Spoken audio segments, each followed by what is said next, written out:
பிரம்மத்தை அறிந்தவன் பிரம்மமாகிறான் அப்படின்னு ஒரு பெரியவர் பேசினார் ஒரு கோவிலில். தைத்திரிய உபனிஷத்து அப்படி சொல்லுதான். இதை கேட்கும்பொழுது நமக்கு ஒரு சந்தேகம் வரும்.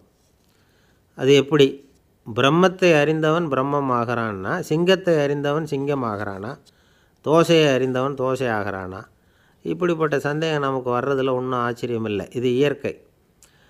இதுக்கும் அந்த பெரியவரே பதில் சொல்கிறார். சிங்கம் வேற, நாம் வேற. அதனால் சிங்கத்தை அறிந்தவன் சிங்கமாக மாட்டான். ஆனால் பிரம்மம் வேற, நாம் வேற இல்லை. அதனால் பிரம்மத்தை அறிந்தவன் பிரம்மமாகிறான் அப்படிங்கிறது அவரோட விளக்கம். மனிதன் அவன்தான் தான் பிரம்மங்கிறது தெரியாதனால தான் அதை வேறு எங்கேயோ தேடிகிட்டு இருக்கிறான். கடைசியில் அது தான் தாங்கிறது புரிஞ்சுக்கிற பொழுது அவன் பிரம்மம் ஆகிடுறான். இதை விளக்கிறதுக்கு ஒரு உபநிஷத்து கதையே இருக்குது. நமக்கு தெரிஞ்ச கதை தான், ஆனால் அதை வேறு விதமான அர்த்தத்தில் விளையாட்டாக சொல்லிகிட்டு இருக்கிறோம். ஒரு சமயம் ஒரு 10 நண்பர்கள் ஒரு காட்டு வழியாக போய்கிட்டு இருக்கிறாங்க. குறுக்க ஒரு நதி, அதை கடந்து அடுத்த பக்கம் போகணும். எல்லோரும் ஒரு வழியாக கடந்து அடுத்த கரைக்கு போய் சேர்ந்துட்டாங்க. அங்கே போய் சேர்ந்ததுக்கப்புறம் எல்லோரும் பத்திரமா வந்து சேர்ந்துட்டோமா அப்படின்னு தெரிஞ்சுக்கிறதுக்காக எண்ணி பார்க்குறான் அந்த கூட்டத்து தலைவன். அவங்க மொத்தம் 10 பேர். ஆனால் அவன் எண்ணி பார்க்குறப்போ 9 தான் வருது. ஏன்னா அவன் தன்னை விட்டுவிட்டான். எதிரில் நிற்கிறவங்கள மட்டுமே எண்ணுறான். ஐயோ 10ஆவது ஆள் எங்கேங்கிறான், பதறான். சரி நீ இரு, நான் எண்ணி பார்க்குறேன்னு சொல்லிவிட்டு இன்னொருத்தன் வந்து எண்ணுறான். அவனும் தன்னை விட்டுவிட்டு எண்ணுறான். 9 தான் வருது. எல்லோரும் கொய்யோ முறையோன்னு கத்த ஆரம்பிச்சிட்டாங்க. அந்த சமயத்தில் ஒரு பெரியவர் அந்த பக்கமாக வர்றார். என்ன விஷயம்னு விசாரிக்கிறார். 10ஆவது ஆளை 6 அடிச்சுட்டு போட்டுது அப்படின்னு சொல்லி இவங்க அழறாங்க. சரி அழாதீங்க அப்படின்னு சொல்லி அந்த தலைவனை பார்த்து இப்படி வாங்குறார். வர்றான். இப்போ எனக்கு முன்னாடி ஒரு தரம் எண்ணு பார்க்கலாம்ங்கிறார். 1 2 3ன்னு ஆரம்பித்து 9ல் வந்து முடிக்கிறான். உடனே பெரியவர் நீ தான் அந்த 10ஆவது ஆள் அப்படிங்கிறார். இது உண்மை. நாம் தான் அது. நாம் தான் நம்மளை வேறு எங்கேயோ தேடிகிட்டு இருக்கிறோம். நாம் எங்கேயோ தேடிகிட்டு இருக்கிறோமே, அந்த பிரம்மம் நாம் தான்.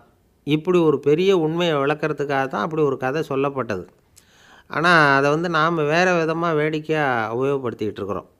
எப்படி தெரியுமா? ஒரு ஆத்தங்கரையில் ஒரு 10 பேர் முழிச்சுக்கிட்டே நின்றுக்கிட்டு இருந்தாங்களாம். அந்த பக்கமாக வந்த ஒருத்தன் ஏன் இப்படி முழிச்சுக்கிட்டு நிற்கிறீங்கன்னு கேட்டிருக்கிறான். எங்களுக்கு நீச்சல் தெரியாது, நாங்கள்லாம் அடுத்த கரைக்கு போய் சேரணும் அப்படின்னாங்களாம். சரி நான் கொண்டுட்டு போய் விட்றேன். எல்லாரும் அக்கறைக்கு போய் சேர்ந்த உடனே ஆளுக்கு ₹1 வீதமாக மொத்தம் ₹10 எனக்கு கொடுக்கணும் அப்படின்ட்டுருக்கான் இவன். சரின்னு ஒத்துக்கிட்டாங்க. இவன் ஒவ்வொருத்தராக கையை பிடிச்சி மெதுவாக ஆற்றுல இறக்கி அழைச்சிட்டு போயிட்டான். 9 பேரை கரை சேர்த்துட்டான். 10ஆவது ஆள் பாதி ஆற்றுல போயிட்டுருக்கிறப்போ திடீர்னு வெள்ளம் வந்துட்டுது. புடி நழுவி போச்சு. கையை விட்டுட்டான். வெள்ளம் அடிச்சிட்டு போட்டுது. அழைச்சிட்டு வந்தவன் நீச்சல் அடித்து தட்டு தடுமாறி கரைக்கு வந்து சேர்ந்துட்டான். கரையில் இருந்தவங்களுக்கு இந்த விஷயம் தெரியாது. இருந்தாலும் இவன் உடம்பு பூரா நனைஞ்சி கொஞ்சம் அதிகமாக மூச்சு வாங்க நின்றுக்கிட்டு இருந்தானா, ஏங்க ஏன் இப்படி மூச்சு வாங்குது, என்ன விஷயம் அப்படின்னு கேட்டாங்களாம். அதுக்கு இவன் கொஞ்சமாக அலட்டிக்காமல் சொன்னானா, வேறு ஒன்றும் இல்லை, நீங்கள் கொடுக்க வேண்டிய ₹10ல் ₹1 குறைஞ்சி போச்சு அவ்வளவுதான் அப்படின்னானா. ஒரு தந்தை தன்னோட பிள்ளைய ரொம்ப தைரியசாலியாக வளர்க்கணும்னு ஆசைப்பட்டார். அதுக்காக அவனை கூப்பிட்டு உட்கார வச்சு இப்படி உபதேசம் பண்ணார். இதை பாருப்பா, நான் உன்னாட்டம் இருக்கிறப்போலாம் எதுக்கும் பயப்பட மாட்டேன், ரொம்ப துணிச்சலாக இருப்பேன். ஒரு நாள் ஒரு அப்பாவி எலியை ஒரு பூனை துரத்திட்டு ஓடிச்சு. நான் உடனே என்ன செஞ்சேன் தெரியுமா? அந்த பூனையை பிடிச்சேன். அது வாலில் ஒரு பட்டாசு சரத்தை கட்டினேன், கொளுத்தி விட்டேன். படபடன்னு வெடிக்க ஆரம்பிச்சுட்டுது. அது துள்ளிக்கிட்டு அங்கேயும் இங்கேயும் ஓடி இருக்கு பாரு ஓட்டம், ரொம்ப தமாஷு அப்படின்னார் அப்பா. இப்படி சொல்லிவிட்டு பையனை பார்த்து, இதை கேட்குறதுக்கு உனக்கும் துணிச்சல் வருதா, நான் என்னுடைய செயலை நீ கேட்குறப்போ உனக்கு துணிச்சல் வருதா அப்படின்னு கேட்டார். வருதுன்னா பையன். எப்படின்னா அப்படிங்கிற விவரத்தையும் சொன்னான் அவன். அதாவது எலியை விரட்டினத்துக்காக பூனை வாலில் பட்டாசு கொளுத்துனீங்க நீங்கள், பூனையை விரட்டினத்துக்காக உங்கள் கழுத்தில் பட்டாசு சரத்தை மாட்டினா என்னென்னு தோணுது எனக்கு அப்படின்னா பையன். பையனோட துணிச்சல் அப்பாவையே நடுங்க வச்சுட்டுது. அது சரி, ஒரு அப்பா பிள்ளைக்கு இப்படியா உபதேசம் பண்ணுறது? எல்லாருக்கிட்டையும் அன்பாக பழகிறது எப்படி அப்படின்னுலாம் சொல்லி கொடுக்கணும். பிஞ்சு உள்ளங்களில் நஞ்சை தூவலாமா? ஒரு நாள் விநாயகர் ஒரு பூனையோடு விளையாடிக்கிட்டு இருந்தாராம். அப்படி ஆசையாக விளையாடிக்கிட்டு இருந்தப்போ அவரோட கை நகம் தவறுதெல்லாம் பூனையோட முகத்தில் பட்டுட்டு தான். அது ஒரு சின்ன கீரலை உண்டாகி விட்டுது. அப்பா அவர் அதை ஒரு பெருசாக நினைக்கல. கொஞ்ச நேரத்துக்கு அப்புறம் விநாயகர் வீட்டுக்கு வந்தார். அவங்க அம்மா பார்வதி தேவியை பார்த்தார். பார்வதி தேவி கன்னத்தில் விரலால் கீறினது மாதிரி ஒரு அடையாளம் இருந்தது. விநாயகருக்கு அதிர்ச்சி, ஆச்சரியம். நம்ம அம்மா இந்த உலகத்துக்கே தாயார், அப்பேற்பட்ட அவங்க முகத்திலேயே கீறலை உண்டாக்கக்கூடியவங்க யாராக இருக்க முடியும் அப்படின்னு யோசனை பண்ணார். தாயே, உன்னுடைய கன்னத்தில் இந்த வடு எப்படிம்மா ஏற்பட்டதுன்னு கேட்டார். குழந்தாய், இது நீ செஞ்ச காரியம்தான்ப்பா, உன்னுடைய கை நகம் கீறினதுனால ஏற்பட்ட வடு தான் இது அப்படின்னாங்க அவங்க. விநாயகர் திடுக்கிட்டு போட்டார். எப்படிம்மா அது? நான் எந்த காலத்துலேயும் ஒன்று அப்படி கீறினதாக எனக்கு நினைவு இல்லையே அப்படின்னார். இன்றைக்கி காலையில் ஒரு பூனையை கீறினதை நீ மறந்துட்டியா அப்படின்னாங்க அந்த அம்மா.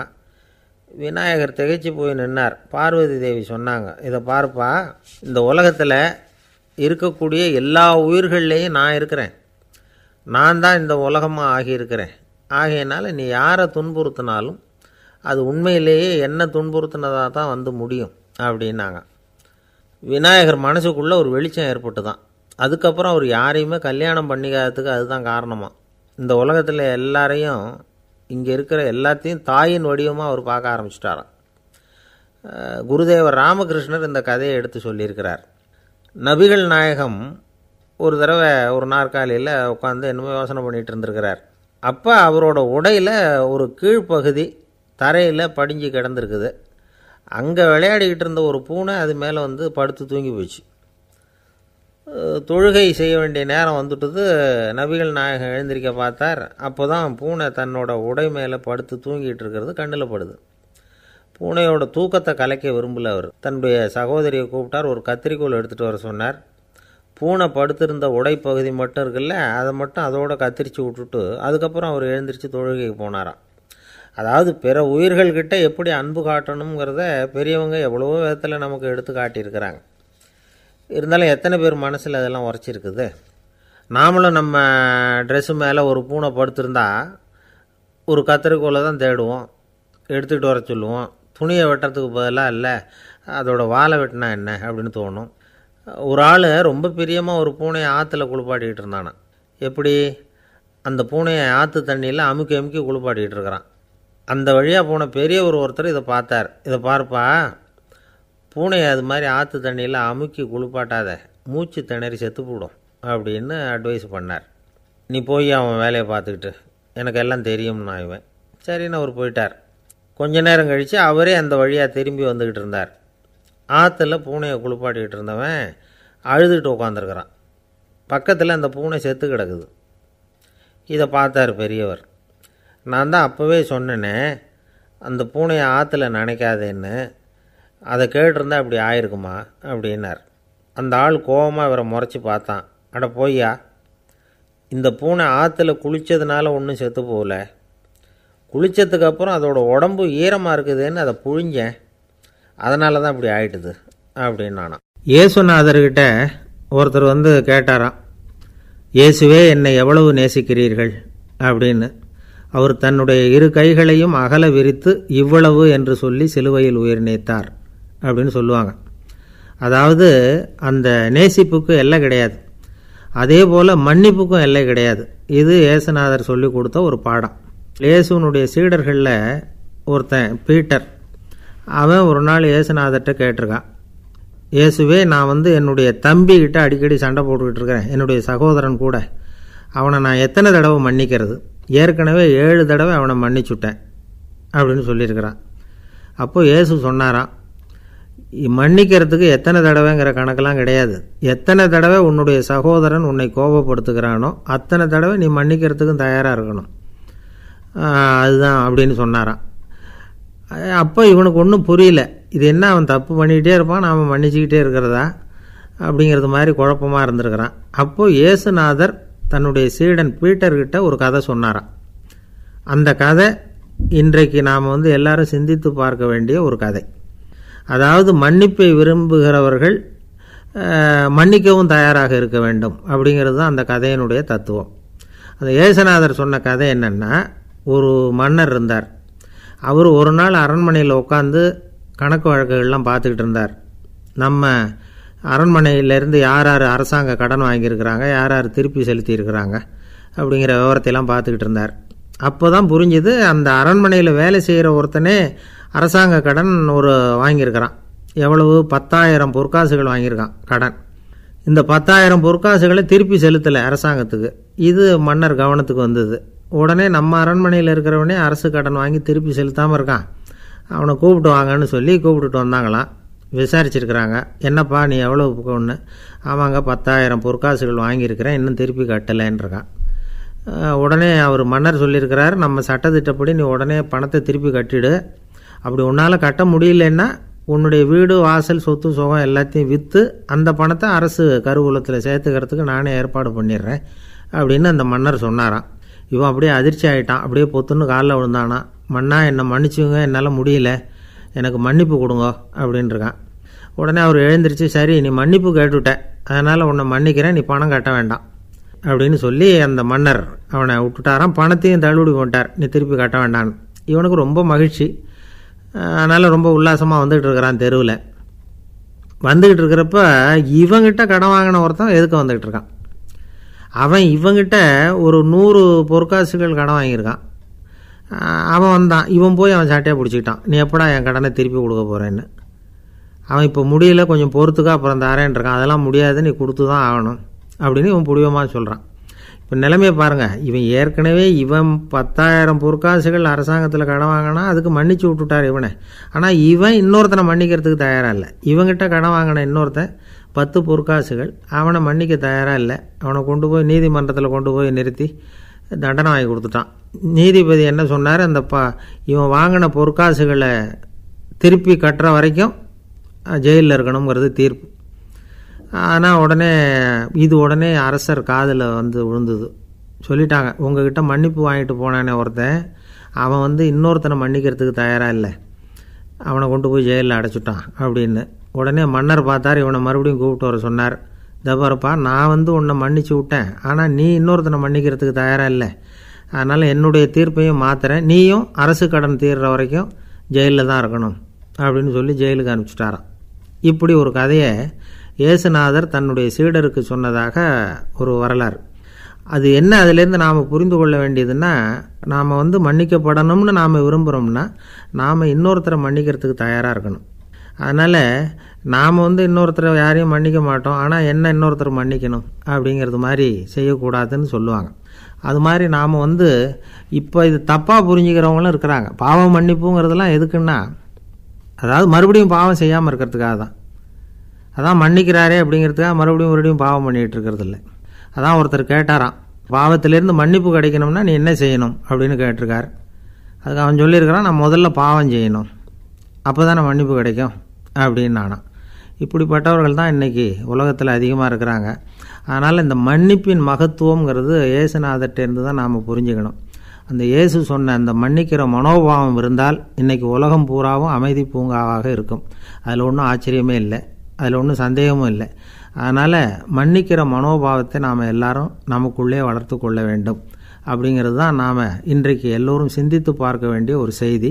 ஒரு வயசான அம்மா தெரு வழியாக போயிட்டு இருந்தாங்க. அவங்க கையில் எண்ணத்தையோ வச்சுக்கிட்டு அதை அடிக்கடி பார்த்துக்கிட்டே இருந்தாங்க. ஒருத்தன் மெதுவாக அவங்கக்கிட்ட போய் கையில் இருக்கிறது என்ன அப்படின்னு எட்டி பார்த்தா அவங்க கையில் 4 பல் இருந்துதான். இவன் ஆச்சரியமாக அந்த அம்மாவை பார்த்தான். ஏம்மா உனக்கு என்ன பைத்தியமா, ஏது இந்த பல், இதை என்னத்துக்காக கையில் வச்சுக்கிட்டு அலைஞ்சிக்கிட்டு இருக்கிற அப்படின்னு கேட்டிருக்கான்.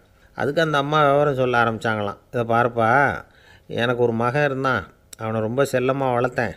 அவனை தரையிலே நடக்க விடுறதில்ல, எப்பவும் தூக்கி வச்சுக்கிட்டு இருப்பேன். அவன் நல்லா பெரியவனாகி பள்ளிக்கூடம் போகிறப்ப கூட அவன் புஸ்தக மூட்டையை நான் தான் சுமந்துக்கிட்டு போவேன். பார்க்குறவங்க கூட கேலி பண்ணுவாங்க, ஏம்மா படிக்க போகிறது நீயா உன் பிள்ளையான்னு கேட்பாங்க. அவன் இன்றைக்கி எவ்வளவோ பெரிய மனுஷன் ஆகிட்டான், வெளிநாட்டில் பெரிய உத்தியோகத்தில் இருக்கான். சமீபத்தில் இங்கே வந்துட்டு போனான். ஒரு நாள் ஏதோ கோபத்தில் என்னை அரைஞ்சுட்டான். அப்போ இந்த 4 பல்லும் கீழே விழுந்துட்டுது. இன்னமும் கூட விழுந்திருக்கும், ஆனால் பல்லு தான் இல்லை. என் புள்ள அரைஞ்சதுனால விழுந்த பல்லு இல்லையா அது, அதனால் இதை எப்பவும் என் கையிலே வச்சுக்கிட்டு ஆசையோடு பார்த்துக்கிட்டு இருக்கிறேன். அவன் தான் வெளிநாட்டுக்கு போட்டான், அவனை பார்க்க முடியாத ஏக்கத்தை நான் இந்த பல்லை பார்த்து போக்கிக்கிறேன் அப்படின்னு நாங்களாம் அந்த அம்மா. இந்த கதை எதுக்காகன்னா, தாய் அன்பு அப்படிங்கிறது எப்படிப்பட்டதுங்கிறத புரிஞ்சுக்கிறதுக்காக. கல்யாணம் ஆனதுக்கப்புறம் தாயை மறந்து விட்றவங்க எத்தனை பேர் இந்த உலகத்தில், அவங்க காதில் வேணுங்கிறதுக்காக தான் இந்த தகவல். ஆனால் ஒரு விஷயம் மட்டும் நல்லா புரிஞ்சுக்கணும், தாயை மதிக்க தெரிஞ்சவங்க தான் இன்றைக்கி வாழ்க்கையில் எல்லா விதத்துலேயும் முன்னுக்கு வந்திருக்கிறாங்க. வேணும்னா விசாரித்து பார்த்துக்குங்க. இன்னொரு அம்மா இருந்தாங்க. அவங்க தினமும் ஒரு கோயிலுக்கு வருவாங்க. சாமியை பார்த்து, கடவுளே நான் இறந்து போனால் நரகத்துக்கு போகணும் அப்படின்னு வேண்டிக்குவாங்களாம். எல்லோரும் சொர்க்கத்துக்கு போகணும்னு தானே கடவுள்கிட்ட வேண்டிக்குவாங்க. இந்த அம்மா தினம் வந்து நான் நரகத்துக்கு போகணும் அப்படின்னு வேண்டிக்கிறாங்க. அங்கே இருந்த அர்ச்சகருக்கு இது சந்தேகம். ஒரு நாள் அதை நேரடியாகவே அவங்கக்கிட்ட கேட்டுவிட்டார். அதுக்கு அந்த அம்மா பதில் சொன்னாங்களாம், ஐயா, எனக்கு கல்யாணம் ஆகி ரொம்ப நாள் வரைக்கும் குழந்த பாக்கியம் இல்லாமல் இருந்தது. கோயில் குளம் எல்லாம் சுற்றி வந்தேன். ரொம்ப நாள் கழித்து ஒரு குழந்த பிறந்தது, ஆண் குழந்தை. அவனை நான் ரொம்ப செல்லம் கொடுத்து வளர்த்தேன். அதோட விளைவு என்ன ஆச்சுன்னா, அவன் ரொம்ப மோசமாக ஆயிட்டான். கெட்ட பழக்க வழக்கம்லாம் கற்றுக்கிட்டான். அவன் இறந்து போனால் நிச்சயம் அவனுக்கு நரகம்தான் கிடைக்கும். அந்த அளவுக்கு கெட்டவன் அவன். அப்படிப்பட்ட காரியங்கள்லாம் பண்ணிகிட்ருக்கான், எனக்கு தெரியும். இவனுக்காக நரகத்தில் கூட யாரும் தயவு காட்ட மாட்டாங்க, தாட்சண்யம் காட்ட மாட்டாங்க. அதனால் இவனுக்கு முந்தி நான் இறந்து நரகத்துக்கு போயிட்டா அங்கே இவனை கவனிச்சிக்கலாமே, இவனுக்கு பணிவிடை செய்யலாமேன்னு பார்க்குறேன் அப்படின்னு நாங்களாம். அதனால தான் நான் நரகத்துக்கு போகணும்னு தினம் ஆண்டவனை வேண்டிகிட்டு இருக்கிறேன் அப்படின்னு கண்கலங்கி அந்த அம்மா சொன்னாங்களாம். அதுதான் தாய் உள்ளம்ங்கிறது. தாயின் பெருமையை வந்து சரியாக உணர்ந்துட்டா அவங்களுக்கு எப்பவும் எந்த கஷ்டமும் வராது. இது ஏதோ உபதேசத்துக்காக சொல்கிற வார்த்தை இல்லை, உண்மையான வார்த்தை. இந்த விவரத்தையெல்லாம் நண்பர் ஒருத்தர்கிட்ட சொல்லிக்கிட்டு இருந்தேன். அவர் கொஞ்ச நாள் கழித்து என்னை தேடி வந்தார். அவர் கையிலேயும் 4 பல் வச்சுருந்தார். என்னங்க ஆச்சு, ஏதுங்க இந்த பல் அப்படின்னு விசாரித்தோம். உங்கள் உபதேசத்தை கேட்டுவிட்டு இந்த உலகத்தில் எல்லாரையும் தாயாக நினைக்க ஆரம்பிச்சிட்டேன். ஒரு அம்மாவை கடத்தெருவில் பார்த்து தாயேன்னு கூப்பிட்டேன். அவங்க உடனே பலார்னு என்னை அரைஞ்சிட்டாங்க. பல் விழுந்துட்டுது. அதை தான் பொறுக்கி எடுத்துக்கிட்டு நேராக உங்களை தேடி வந்துக்கிட்டு இருக்கிறேன்னார். தாயேன்னு தானே கூப்பிட்டீங்க, அதுக்கு ஏன் அரைஞ்சாங்க அப்படின்னு கேட்டோம். நான் தாயேன்னு கூப்பிட்டது அவங்க காதில் நாயேன்னு விழுந்துட்டு தான், அதுதான் இப்படி ஆயிட்டுது அப்படின்னார். ஆசைப்படுறதில் தப்பு இல்லை, ஆனால் அந்த ஆசை தேவைக்கு தகுந்த மாதிரி இருக்கணும். தேவைக்கு மீறிய ஆசைகள் இருக்குது பாருங்கள், அது தேவையில்லை. இந்த கருத்தை வலியுறுத்தது மாதிரி ஒரு கதை உண்டு. தேவேந்திரனுக்கு திடீர்னு வீடு கட்டணும்னு ஒரு ஆசை வந்து தான். வீடுன்னா நாம் கட்டுற மாதிரி இல்லை. தேவேந்திரன் வீடுன்னா சும்மாவா, ஒரு பிரம்மாண்டமான அரண்மனை கட்டணும். அது மாதிரி இந்த 3 லோகத்துலேயும் ஒரு அரண்மனை கிடையாது அப்படின்னு எல்லாரும் சொல்லணும். இது அவனோட ஆசை. உடனே தேவ தச்சரான விஸ்வகர்மாவை கூப்பிட்டான், உத்தரவு போட்டான். விஸ்வகர்மா தன்னுடைய உதவியாளர்களை எல்லாம் கூப்பிட்டு ஒன்றா சேர்த்துக்கிட்டார். படாத பாடுபட்டு ஒரு பெரிய அரண்மனையை கட்டி முடித்தார். கட்டி முடிக்க 1000 வருஷம் ஆச்சு. தேவேந்திரன் வந்து பார்க்குறான். அவனுக்கு திருப்தி ஏற்படலை. என்னுடைய அந்தஸ்துக்கு இது ரொம்ப சாதாரணமான கட்டிடம், இதை விட இன்னும் பெருசாக கட்டு அப்படின்னா. தேவ தச்சர் திணறி போயிட்டார். அவரால் அதுக்கு மேலே எதுவும் செய்ய முடியல. என்ன பண்ணுறதுன்னு யோசனை பண்ணார். நேராக நாரதர் காலில் போய் விழுந்தார். நீங்கள் தான் என்னை இந்த பிரச்சனையிலேருந்து காப்பாற்றணும்னார். நாரதர் யோசனை பண்ணார். சரி, கவலைப்படாதேன்னார். நேராக இந்திரன்கிட்ட போனார்.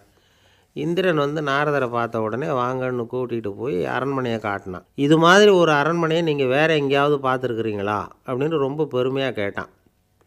நான் பார்த்ததில்லை, ஆனால் என்னை விட வயசில் மூத்தவர் மகரிஷி லோமேசர், அவர் ஒரு வேளை பார்த்துருக்கிறாரோ என்னமோ அப்படின்னார். உடனே அவரை மனசில் நினச்சி தியானம் பண்ணினார். அடுத்த கணம் லோமேசர் அங்கே வந்தார். இடையில் ஒரு சின்ன துண்டு, கையில் ஒரு கமண்டலம், தலையில் ஒரு பாய், அவ்வளவுதான் அவர்கிட்ட இருந்தது. எதுக்காக தலையில் எந்த பாய் அப்படின்னு கேட்டான் இந்திரன். என்ன மாதிரி அற்ப ஆயுள் உள்ள ஒரு ஜீவன் தனியாக வீடு கட்டிக்கிட்டு திண்டாடணுமா?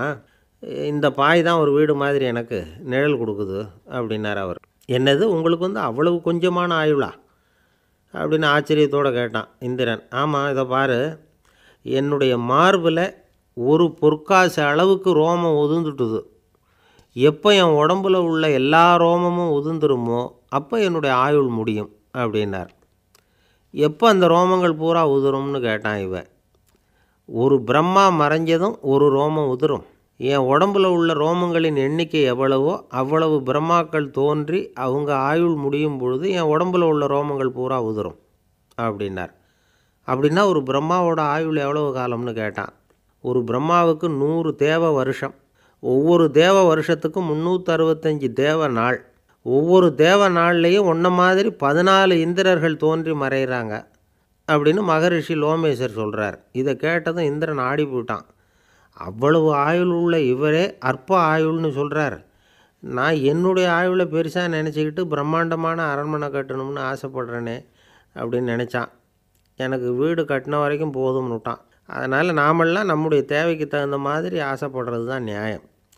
ஆனால் அப்படியே நடந்துக்கிறோம். மனுஷன் கடவுளையே ஏமாற்றி காசு வாங்கிறதுக்குள்ள ஆசைப்படுறான். ஒருத்தன் கடவுளை நினச்சி தவம் இருந்தான். கடவுள் நேரில் வந்தார். தேவலோகத்தில் ரூபாய்க்கெல்லாம் என்ன மதிப்புன்னு கேட்டான். அங்கெல்லாம் ரூபாய்ங்கிறது உங்கள் பணத்தில் 1 கோடி ரூபாய்க்கு சமம். அதாவது தேவலோகத்தில் 1 ரூபான்னா இங்கே 1 கோடி ரூபா. அது மாதிரி எங்களுக்கு ஒரு நாளுங்கிறது உங்கள் கணக்கில் 1 கோடி வருஷத்துக்கு சமம் அப்படின்னார் கடவுள். அப்படின்னா எனக்கு நீங்கள் அதிகமாக எதுவும் தர வேணாம், உங்கள் கணக்குப்படி ஒரே 1 ரூபா கொடுங்க, அது போதும்னா இவன் ரொம்ப சாமர்த்தியமாக. கடவுள் யோசனை பண்ணார். அது ஒன்றும் கஷ்டம் இல்லை, 1 ரூபா தானே கேட்குற, கொடுத்துட்றேன். ஆனால் இப்போ வரும்பொழுது நான் எடுத்துக்கிட்டு வரல, எங்கள் கணக்குப்படியே 1 நாள் பொறுத்துக்க பணத்தோடு வந்துடுறேன் அப்படின்னு சொல்லிவிட்டு பறந்து போயிட்டேன். அரேபிய நாடு, அங்கே ஒரு ஆட்சி தலைவர், அரேபிய நாட்டு ஆட்சி பொறுப்பை ஏற்றுக்கிட்டவர். அவர் ஆட்சி பொறுப்பை ஏற்றுக்கிட்ட பிறகு ஒரு நாள் ஒரு தெருவில் நடந்து போய்கிட்டு இருந்தார். அவர் தோளில் ஒரு பெரிய துணி மூட்டை, அதை சுமந்துக்கிட்டு கடத்தெருவை நோக்கி அவர் போய்கிட்டு இருக்கிறார். வழியில் அவரை சந்தித்தார் உமர். அவர் கேட்டார், கலீஃபா அவர்களே, எங்கே புறப்பட்டுட்டீங்க அப்படின்னு கேட்டார். கலீஃபான்னா ஆட்சி தலைவர்னு அர்த்தம். இதுக்கு அவர் சொன்னார், நான் துணி வணிகம் செய்கிறவன், அதனால் துணி வியாபாரம் செய்கிறதுக்காக போயிட்டுருக்கிறேன்னார். நீங்கள் இப்போ இந்த நாட்டுக்கு ஆட்சி தலைவர், ஆட்சி பொறுப்பில் இருக்கிறீங்க, நீங்கள் வியாபாரம் செய்ய போட்டால் அரசு பணிகளை செய்கிறது யார் அப்படின்னு கேட்டார் அவர். நான் அரசு பணிகளை மட்டுமே செஞ்சுக்கிட்டு இருந்தால் என் குடும்பத்தை காப்பாற்றுறது யார் அப்படின்னு கேட்டார் அவர். இப்படி கேட்டவர் யார் தெரியுமா? அவர் தான் அபூபக்கர், இறை தூதர் முகமது அவர்களுக்கு பிறகு கலீஃபாவாக தேர்ந்தெடுக்கப்பட்டவர். அப்போலாம் ஆட்சி தலைவர்களுக்கு சம்பளம்னு எதுவும் கிடையாது. இந்த பிரச்சனையை எப்படி தீர்க்கிறதுன்னு யோசனை பண்ணார் உமர். அபு உபைதா அவர்கள்கிட்ட அழைச்சிட்டு போனார். அவர் யாருன்னா, அவர் தான் பொது நிதி கருவூலத்தின் பொறுப்பாளர். அவர்கிட்ட பிரச்சனையை சொன்னார். இது மாதிரி ஆட்சி தலைவருக்கு பொது நிதியிலிருந்து ஊதியம் அளிக்க முடியுமான்னு கேட்டார். பொது நிதி விதிகளின்படி அதுக்கு சாத்தியம் இல்லைன்னு சொல்லிவிட்டார் அவர். சரி, வேறு ஏதாவது வழி இருக்குதான்னு கேட்டார் உமர். அபு உபைதா கொஞ்சம் யோசனை பண்ணி பார்த்தார். அப்புறமா சொன்னார், மக்காவிலிருந்து மதீனாவுக்கு குடிபெயர்ந்து வந்த அகதிகளுக்கு நிதி உதவி அளிக்கிறதுக்கு விதிகளில் இடம் இருக்குது. அப்படி பார்த்தா அபூபக்கரும் அகதி தானே, அதனால் எல்லா அகதிகளுக்கும் கொடுக்கறது மாதிரியே அவருக்கும் ஒரு தொகை அளிக்கலாம்னார். கலீஃபா அபூபக்கருக்கு இந்த அகதி உதவித்தொகையைத்தான் கொடுத்துட்டு வந்தாங்களாம். குடும்ப செலவுக்கு அது போதுமானதாக இல்லை. இருந்தாலும் கலீஃபாங்கிறதுக்காக மற்ற அகதிகளை விட அதிகமாக தொகையை பெற அவர் விரும்பலை. மார்பு பக்கம் கிழிஞ்சிருந்த ஒரு மேலாடையை தான் அவர் அணிஞ்சிருந்தார். அவருடைய துணைவியார் அஸ்மா, அவங்க ஒரு நாள் தேன் அருந்து ஆசையாக இருக்குன்னாங்களாம். நமக்கு கிடைக்கிற ஊதியம் குடும்ப செலவுக்கே போதுமானதா இல்லையே, இந்த நிலையில் தேன் வாங்கிறதுக்கு காசுக்கு நான் எங்கே போவேன்ருக்கார் அவர். கொஞ்ச நாள் கழித்து அவங்க ஒரு தொகையை அவர்கிட்ட கொடுத்து தேன் வாங்கிட்டு வர சொன்னாங்களாம். இவருக்கு ஆச்சரியம், ஏது இந்த பணம்னு கேட்டிருக்காரு. நீங்கள் தினமும் குடும்ப செலவுக்காக கொடுத்துக்கிட்டு வந்த பணத்தில் கொஞ்சம் கொஞ்சமாக மிச்சப்படுத்தி வச்சேன்னாங்களாம். அபூபக்கர் அந்த பணத்தை எடுத்துக்கிட்டு நேராக பொது நிதி கருவூல பொறுப்பாளர்கிட்ட போனார். இந்த பணத்தை பொது நிதியில் சேர்த்துருங்க, இது அதிகப்படியாக எனக்கு தரப்பட்டு வந்த ஊதியம், அடுத்த மாதத்துலேருந்து இந்த தொகையை குறைச்சிங்கன்னு வேறு சொல்லிவிட்டாராம்.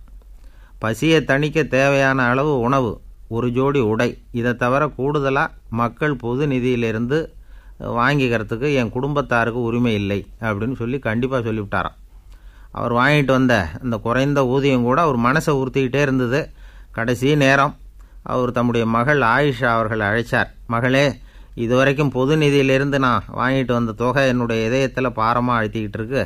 என் தோட்டத்தை விற்று அதில் வர்ற பணத்திலேருந்து நான் இதுவரைக்கும் வாங்கிட்டு வந்த ஊதிய தொகையை கணக்கு போட்டு பொது நிதியில் சேர்த்துவிடு அப்படின்னாராம். பதவி ஏற்கிறதுக்கு முன்னாடி தன்கிட்ட இருந்ததை விட இப்போ கூடுதலாக என்ன சொத்து இருக்குன்னு பார்த்துருக்கார். ஒரு ஒட்டகம், ஒரு கோப்பை, ஒரு பணியாள், இதையும் அடுத்தபடியாக கலீஃபாவா வர்றவர்கிட்ட ஒப்படைச்சிருங்க அப்படின்னு விட்டாராம். அதே மாதிரி அடுத்து வந்த உமர்கிட்ட ஒப்படைச்சாங்க. அப்போ உமர் சொன்னாராம், அபூபக்கரே, இந்த முன்மாதிரியால் உங்களுக்கு பிறகு இந்த ஆட்சி பொறுப்பை ஏற்கிறவர்களை பெரும் நெருக்கடிக்கு ஆளாகி விட்டீங்க அப்படின்னு சொல்லி ரொம்ப கண் கலங்கினாராம். கடைசியாக அபூபக்கர் தன்னுடைய குடும்பத்தாருக்கு விட்டு சென்ற சொத்து ஒரு படுக்கை விரிப்பு, ஒரு போர்வை, அவ்வளவுதான். இது சிந்திக்க வேண்டிய ஒரு செய்தி. ஒரு ஊரில் ஒரு மன்னர் இருந்தாராம். அமைச்சர் அவர்கிட்ட சொன்னாராம், மன்னா, நம்ம ராஜ்யத்தில் இனிமே லஞ்ச ஊழலே இருக்காதுன்னாராம். ஆஹா, அப்படின்னா ஊழல் பேர் வழிகளையெல்லாம் நாடு கடத்தியாச்சா அப்படின்னு கேட்டிருக்காரு மன்னர். இதுக்கு அவர், அப்படி இல்லைங்க, இனிமேல் கொடுக்கறதுக்கு ஜனங்கள்கிட்ட பணமே இல்லை அப்படின்னாராம். ஒருத்தர் மனசில் நிம்மதி இல்லாமல் உட்காந்துருந்தார். என்ன சார் விஷயம் அப்படின்னு விசாரித்தேன். அகலக்கால் வச்சுட்டேன், அதுதான் அவதிப்படுறேன்னார். விவரமாக சொல்லுங்கன்னேன். வீடு கட்டணும்னு ஆரம்பித்தேன், வேலை பாதியிலேயே நிற்கிது, கையில் பணம் இல்லை அப்படின்னார்.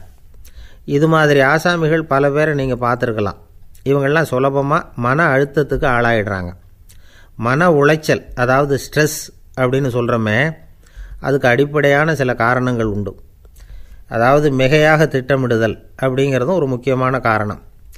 நடைமுறை சாத்தியம் என்னங்கிறத மனசில் வச்சுக்கிட்டு எந்த திட்டத்தையும் தீட்டணும், அப்போ தான் அது சரியாக வரும். ரெண்டாவது காரணம் என்ன தெரியுமா? ஒரே நேரத்தில் பல்வேறு செயல்களில் ஈடுபடுறது. தொலைபேசியில் பேசிக்கிட்டே கையில் இருக்கிற கடிதத்தை படிச்சுக்கிட்டே எதிரில் உட்காந்துக்கிட்டு இருக்கிறவருக்கும் அப்பப்போ பதில் சொல்லிக்கிட்டு மனசில் பல்வேறு சிந்தனைகளை அப்படியே ஓட விட்டுக்கிட்டு இருக்கிறது, இதுவும் மன அழுத்தத்தை உண்டாக்குது. மூணாவது காரணம், எதிலேயும் வெற்றி மட்டும் எதிர்பார்க்குற ஒருதலைப்பட்சமான ஆர்வம். நாம் தொட்டதெல்லாம் வெற்றியாகவே முடியணும் அப்படின்னு எதிர்பார்க்குறவங்க ஏதாவது ஒன்றில் தோல்வியை கண்டால் தோண்டு போயிடுறாங்க. எப்படியும் முடியலாம்ங்கிற எண்ணம் ஏற்கனவே நமக்குள்ளே இருந்துட்டுதுன்னா அந்த அவஸ்தை வராது. அதனால் அதுவும் நம்ம வளர்த்து கொள்ள வேண்டிய ஒரு குணம்.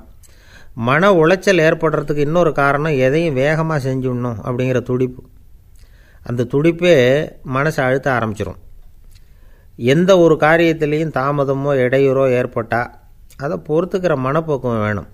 அது இல்லாதவங்க அழுத்தத்துக்கு ஆளாயிடுறாங்க. சில பேர் வேலைன்னு எந்த நேரம் பார்த்தாலும் வேலையே கதின்னு கிடப்பாங்க.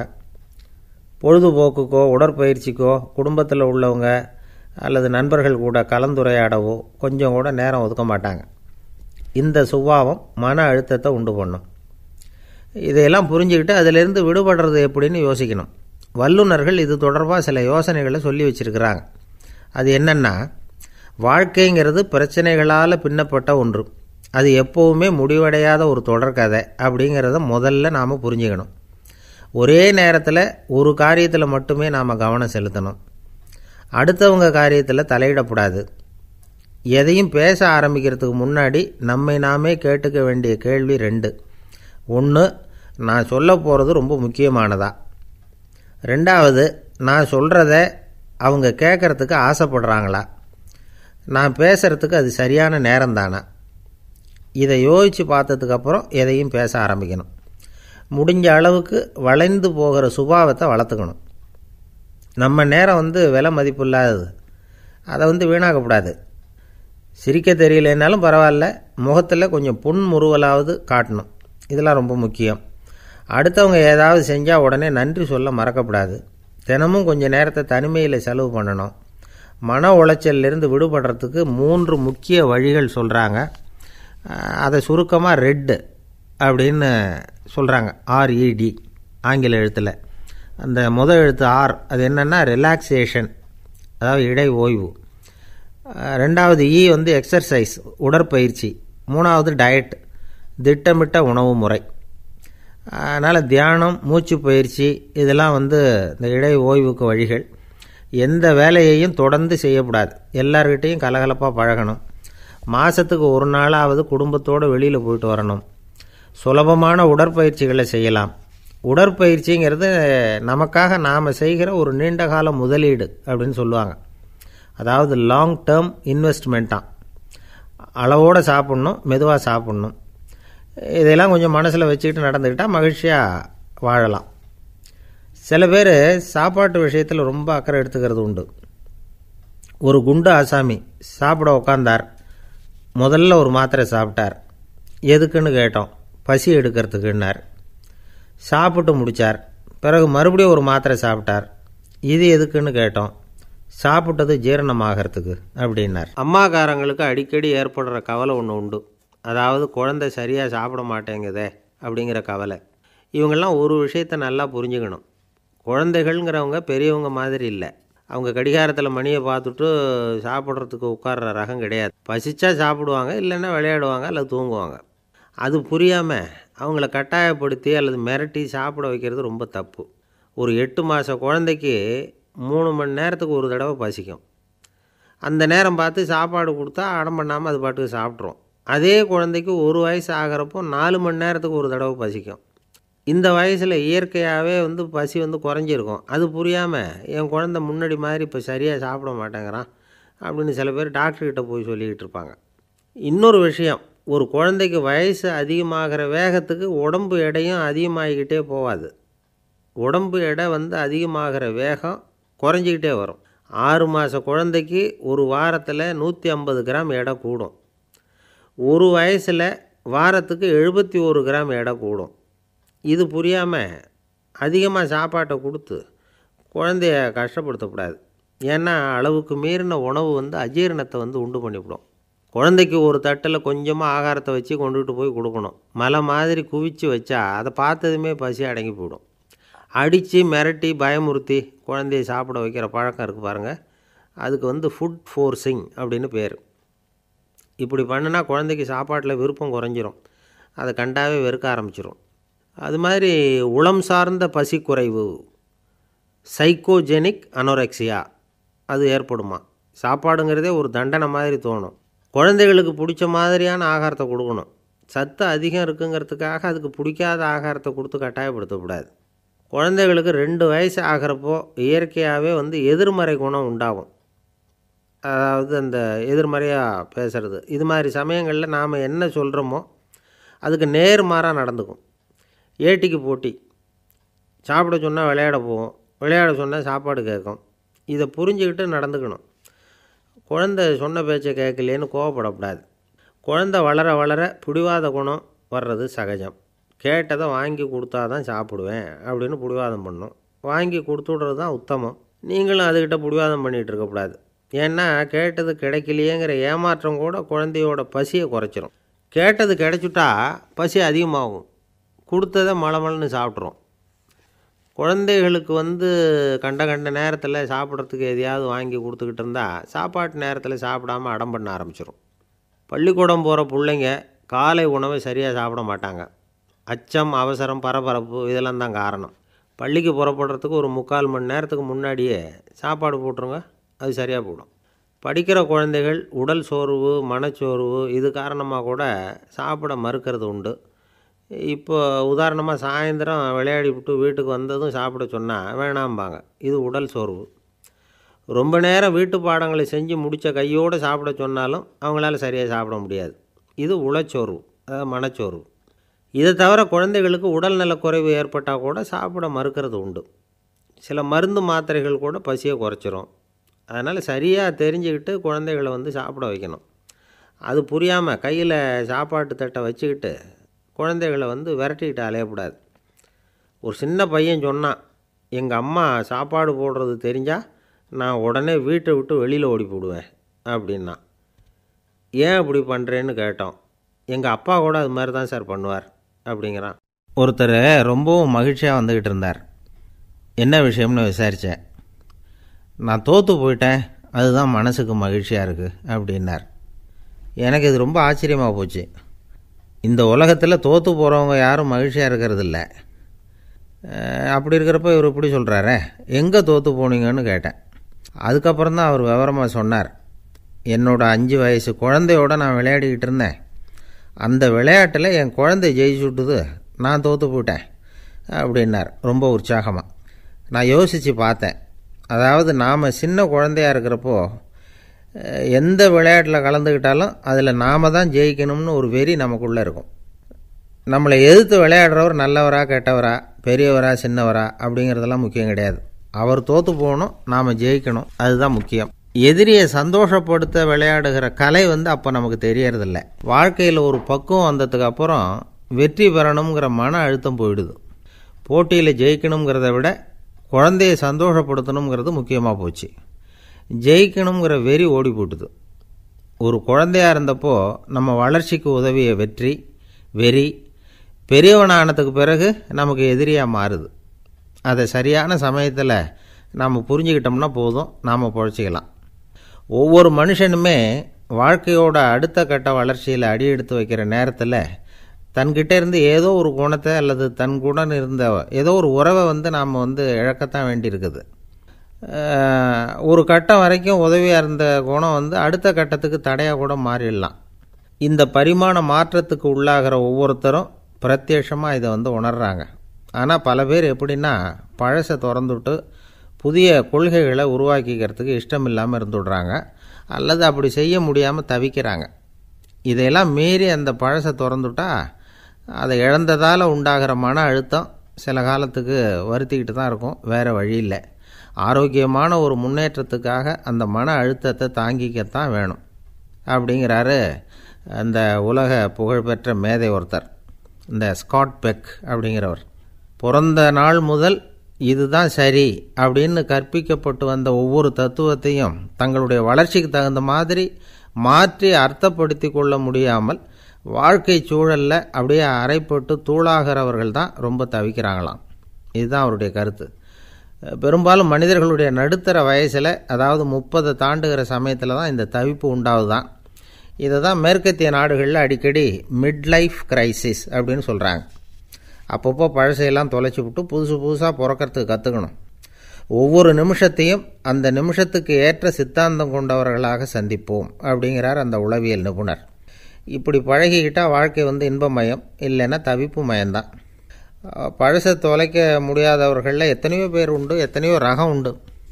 அதில் வேடிக்கையான நண்பர்களும் உண்டு. ஒருத்தர் நண்பர் வீட்டுக்கு போனார்.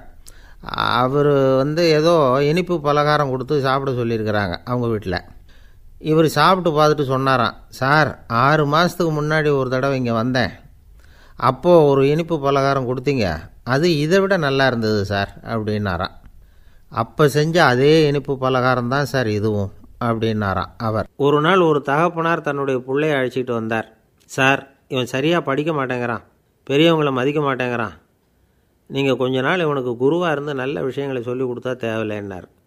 பெரியவங்களையும் மதிக்காதவன் எப்படி என்ன மதிக்க போகிறான் அப்படிங்கிறது நமக்கு யோசனை வரும் இல்லையா? வேணாங்க, என்னை விட்டுருங்க அப்படின்னோம். அவர் விட மாட்டேன்னு விட்டார். இல்லைன்னா அவரே சிஷ்யன் ஆகிடுவார் போல இருந்தது. சரி, வேறு வழி இல்லாமல் அந்த பையனையே என்னுடைய சீடை நான் ஏற்றுக்கிட்டு உபதேசமெல்லாம் பண்ண ஆரம்பித்தோம். அதாவது குரு பக்தின்னா அது எப்படி இருக்கணுங்கிறத பற்றி சொல்லி கொடுத்தோம் அவனுக்கு. சதமகர் அப்படின்னு ஒரு குரு இருந்தார். அவருக்கு ஒரு சீடர். அவன் பேர் துளசி சைதன்யன், நைஷ்டிக பிரம்மச்சாரி. தன்னுடைய குருவுக்கு எந்த நேரத்தில் எது தேவைங்கிறத புரிஞ்சுக்கிட்டு சேவை செய்கிறவன். ஆனால் இவனை பற்றி மற்ற சீடர்களுக்கு பொறாமை வந்துட்டுது. இவன் மட்டும் இப்படி இருக்கானேன்னு உடனே குருக்கிட்ட போய் கோல் மூட்டினாங்க. அவன் சரியில்லை, அவன் நடந்துக்கிறது சரியில்லை, அப்படி இப்படின்னு எதையாவது சொல்லி. இருந்தாலும் இதையெல்லாம் அந்த குரு நம்பலை. அவருக்கு தெரியும் யார் யார் எப்படின்னு. துளசி சைதன்யன் பெருமையை மற்ற சீடர்களுக்கு உணர்த்தணும் அப்படின்னு நினச்சார். அதுக்கு ஒரு வழி பண்ணார். ஒரு நாள் சீடர்களை எல்லாம் கூப்பிட்டுக்கிட்டு ஒரு காட்டு வழியாக போய்கிட்டு இருந்தார். அங்கே ஒரு பெரிய மலை அருவி கொட்டிக்கிட்டு இருந்தது. குரு சீடர்கள் பக்கம் திரும்பினார். இந்த மலையின் மேலே இருந்து அந்த படு பாதாளத்தில் குதிக்கிறதுக்கு உங்களில் யார் தயார் அப்படின்னு கேட்டார். ஒரு சீடனும் ஆய திறக்கலை, ஒதுங்கி நின்றுக்கிட்டாங்க. பின்னாடி மூட்டை முடிச்சோடு வந்துக்கிட்டு இருந்தான் துளசி சைதன்யன். அவனை பார்த்தார். தப்பாருப்பா, நீ மேலே இருந்து அந்த அருவியில் குதி அப்படின்னார். அப்படியே செய்கிறேன் சுவாமின்னா ஓடி போய் பொத்துன்னு குதிச்சுட்டான். அடுத்த கணமே குருநாதர் தன்னுடைய யோக சக்தியால் பறந்து போய் அவன் கீழே விழுந்துடாமல் தாங்கி பிடிச்சி கொண்டுக்கிட்டு வந்துட்டார். மற்ற சீடர்களுக்கெல்லாம் ஒரு மாதிரி ஆயிட்டுது. அடுத்தபடியாக என்ன பண்ணலாம்னு யோசித்தாங்க இவனை மாட்டி விடுறதுக்கு. ஒரு நாள் வெத்தலை அடிக்கிற ஒரு சின்ன உரலையும் உலக்கையையும் எடுத்து ஒளிய வச்சுட்டாங்க. சதமகர் சன்னியாசி இல்லை, அவர் வெத்தலை போடுவார். பல்லு சரியில்லை, அதனால் இடித்து தான் வெத்தலையை போடணும். திடீர்னு வெத்தலை பாக்கு கேட்டார். வழக்கமாக உரலில் இடித்து தர்றது தான் துளசியின் பழக்கம். உரலை தேடினா கிடைக்கல, என்ன பண்ணுறது? குரு கேட்டுவிட்டாரே, குரு சேவை தானே முக்கியம். என்ன பண்ணால் வெத்தலை பாக்க தன்னுடைய வாயில் போட்டு முன்னு அதை எடுத்து அவர்கிட்ட கொடுத்துட்டான்.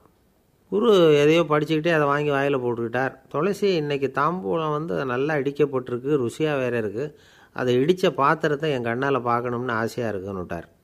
அதை மட்டும் அனுப்பி போய் நீ வர வேண்டான்னு வேற சொல்லிவிட்டார். இதை கேட்டதும் துளசி தவிச்சு போயிட்டான். இவன் போகாமல் எப்படி வாயை மட்டும் அனுப்பி வைக்க முடியும்? இவன் தவிக்கிறத பார்த்ததும் மற்ற சீடர்களுக்கெல்லாம் மனசுக்குள்ளே ரொம்ப சந்தோஷம். துளசி கொஞ்சமும் யோசிக்கலை. வாழை எடுத்தான், தன்னுடைய தலையவே அப்படியே அறுத்து வெட்டி எடுத்தான். இன்னொரு சீடங்கிட்ட கொடுத்துட்டான், எடுத்துகிட்டு போன்னு சொல்லி. கொண்டுட்டு போய் குரு முன்னாடி வைக்கிறாங்க. அந்த தலையில் வாய் திறந்துருக்கு, வெத்தலை போட்டு முன்னு இருந்தது, தெரிஞ்சு போச்சு, சிவப்பாக இருந்தது. அவனுடைய குரு பக்தியை இப்போ எல்லாரும் ஒத்துக்கிட்டாங்க. அதுக்கப்புறம் குரு சதமகர் தன்னுடைய அற்புத திறமையினால் அந்த தலையை மறுபடியும் ஒட்ட வச்சுட்டார். துளசிக்கு உயிர் வந்துட்டுது.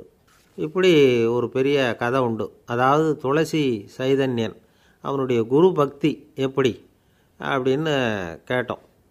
ரொம்ப அபாரம் அப்படின்னு அந்த பையன் அடக்கமாக, சும்மா விளையாட்டுக்காக தான் அப்படி அவங்ககிட்ட கேட்டோம். ஏன்பா உன்னுடைய குரு பக்தியை என்கிட்ட காட்டுறதுக்கு உன்னோட கழுத்தை நீயே அறுக்கணும்னு நான் சொன்னால் அதை நீ செய்வியா அப்படின்னு கேட்டோம். என்னுடைய கழுத்தை நானே அறுக்க வேண்டிய அவசியம் இல்லை சார் அப்படின்னா அவன். ஏண்டான்னு, அதே காரியத்தை தான் இனிமேல் நீங்கள் தினமும் செய்ய போகிறீங்களே சார் அப்படிங்கிறான்.